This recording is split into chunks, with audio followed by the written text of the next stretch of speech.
तो सबसे पहले बात करते हैं उन 9 ठिकानों की जिनको टारगेट किया गया है। ये वो 9 ठिकाने हैं जहां पर बड़े बड़े आतंकियों के कैंप्स चलाए जाते हैं, टेररिस्ट कैंप यहाँ पर मौजूद रहते हैं और इनकी कैपेसिटी होती है, कई कई आतंकवादी इस एक कैंप के अंदर रह सकते हैं जिनको टारगेट किया गया है और कई आतंकवादी उसमें मारे भी गए हैं। तो सबसे बड़ा जो सबसे पहला है टारगेट वो है बहावलपुर में, जहां पर जो इंटरनेशनल बॉर्डर से 100 किलोमीटर की दूरी पर है। जैश ए मोहम्मद का हेडक्वार्टर ये बताया जाता है जहां पर ये एयर स्ट्राइक की गई है। यहां पर इस तरीके के मदरसे चलाए जाते हैं जहां पर ये ट्रेनिंग, जिनके नाम पर ये लोग ट्रेनिंग देते हैं आतंकवादियों को पनाह दी जाती है ताकि किसी को शक ना हो, और इसको टारगेट किया गया है। दूसरे नंबर पर जो आता है टारगेट है वो है मुरिद के, जहां पर लश्कर ए तैयबा का कैंप चलता है और 26/11 जो अटैक हुआ था और जो आतंकवादी मुंबई आए थे वो आतंकवादी इसी कैंप से आए थे, इसी कैंप में उन्होंने ट्रेनिंग ली थी जिसे अब भारत ने टारगेट किया है, ध्वस्त किया है। इसके बाद तीसरा है गुलपुर, जहां पर इस कैंप से रियासी में बस अटैक हुआ था। रियासी में जो बस अटैक हुआ था वो इसी जगह से, इसी कैंप से जो आतंकवादी गए थे उन्होंने अटैक किया था, यहीं पर पूरी प्लानिंग प्लॉटिंग की गई थी। इसके अलावा चौथा जो कैंप है वो है सवाई कैंप। सोनमर्ग में अटैक हुआ था, वो इस कैंप से आतंकवादी गए थे। गुलमर्ग में अटैक हुआ था, इसी कैंप से जुड़े हुए थे ये तार तमाम। पहलगाम में जो अटैक हुआ था, इन तमाम अटैक्स के तार इस सवाई कैंप के आतंकवादियों से जुड़े हुए थे।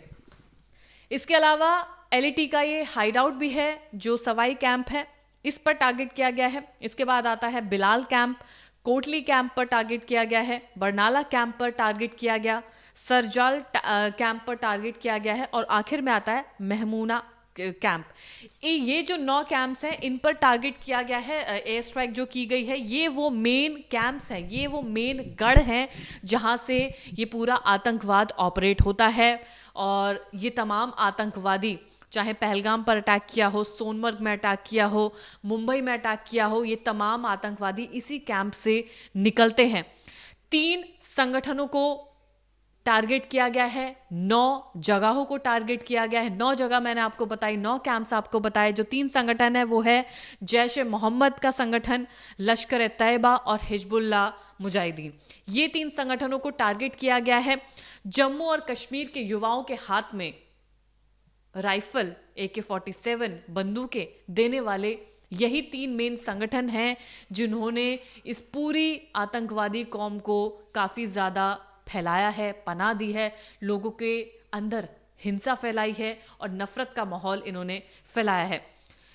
इस पूरे एयर स्ट्राइक में रफाल का इस्तेमाल किया गया है, हैमर क्रूज मिसाइल का इस्तेमाल किया गया है, एंग्लो फ्रेंच क्रूज मिसाइल का इस्तेमाल किया गया है, air to surface long range missile होती हैं।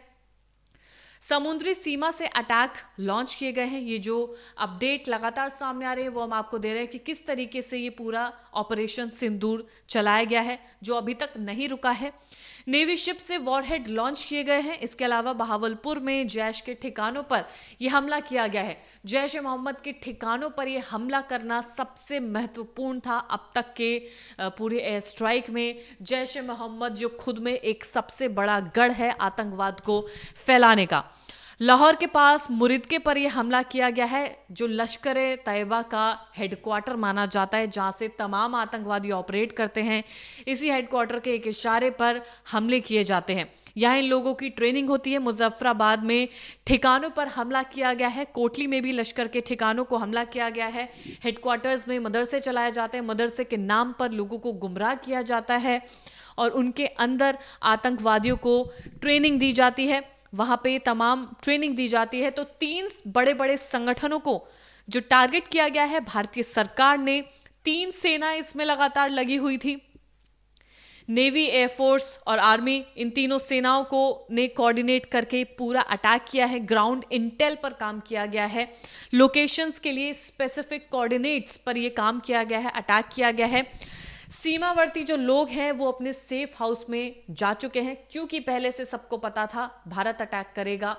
पाकिस्तान के आतंकवादियों ने भारत में घुसकर अटैक किया है तो भारत उसका जवाब देता, ये सबको पता था। सब लोग अपनी तैयारी में लगे हुए थे, जिसके चलते सीमावर्ती लोग सेफ हाउस में पहुंचे हैं। भारत का एयर डिफेंस सिस्टम पूरी तरह से एक्टिव है, पूरी तरह से यूं कहें कि वो हर एक हमले को रोकने की कोशिश करेगा और उसमें सफल भी होगा, क्योंकि पाकिस्तान की तरफ से पाकिस्तान क्या जवाबी कार्रवाई करता है, इस पर सभी की निगाहें टिकी हुई हैं, जिसके लिए भारत का एयर डिफेंस सिस्टम भी पूरी तरह से तैयार है। क्योंकि अगर पाकिस्तान की तरफ से कोई भी हमला होता है तो एयर डिफेंस सिस्टम हमारा इतना मजबूत है कि वो हर एक अटैक को रोक सकता है। 9 ठिकानों पर हमला किया है। एस्केलेशन अटैक अगर पाक की तरफ से हुआ तो काउंटर किया जाएगा, एयर डिफेंस सिस्टम की तरफ से काउंटर किया जाएगा। भारत पूरी तरह से तैयार है, पूरी तरह से अपने एक्टिव मोड में है। आज जो मॉक ड्रिल होने जा रही थी उससे पहले भारत ने मुंहतोड़ जवाब पाकिस्तान को दिया है। 9 ठिकानों पर हमला किया है। 3 संगठनों को टारगेट किया गया है, जैश ए मोहम्मद, लश्कर तैयबा और हिजबुल्लाह मुजाहिदीन। ये 3 वो संगठन हैं, बड़े संगठन हैं जो जम्मू कश्मीर में नफरत फैलाते हैं। पहलगाम में जो अटैक किया है उनके तार इन्हीं आतंकवादियों से जुड़े हैं। 9 ठिकानों पर हमला किया है, आतंकवादी इसमें मारे गए हैं। क्राइम तक की पूरी टीम लगातार लगी हुई है। तमाम अपडेट्स आप तक पहुंचाए जाएंगे।